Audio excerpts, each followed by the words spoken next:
29 જાન્યુઆરી એટલે ભારતીય પત્રકારત્વનો સુવર્ણ દિવસ। ચલો આજે જાણીએ કે ઇતિહાસમાં આજના દિવસે શું ઘટનાઓ ઘટી હતી।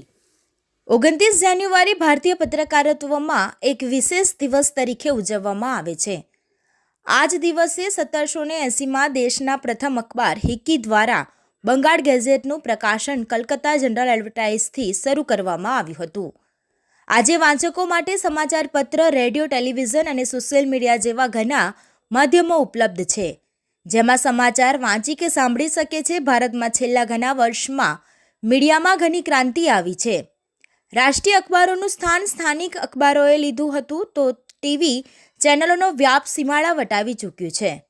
અત્યારે વાંચકો માટે ઘણા વિકલ્પો મોજૂદ છે, પરંતુ ઇતિહાસના પાના ઉથલાવીએ તો જાણવા મળે છે કે એક જમાનામાં ન તો પ્રેસને આટલી આઝાદી હતી, ન તો વાંચકો પાસે આટલા બધા વિકલ્પો હતા।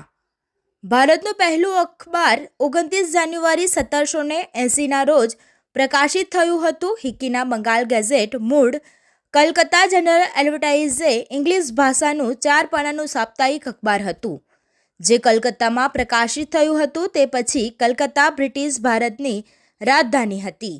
બંગાળ ગેઝેટની સ્થાપનામાં જેમ્સ અગટ હિકી દ્વારા આવી હતી અને હિકી ભારતના પહેલા પત્રકાર હતા જેમણે પ્રેસની સ્વતંત્રતા માટે બ્રિટિશ સરકાર સાથે સંઘર્ષો કર્યા હતા।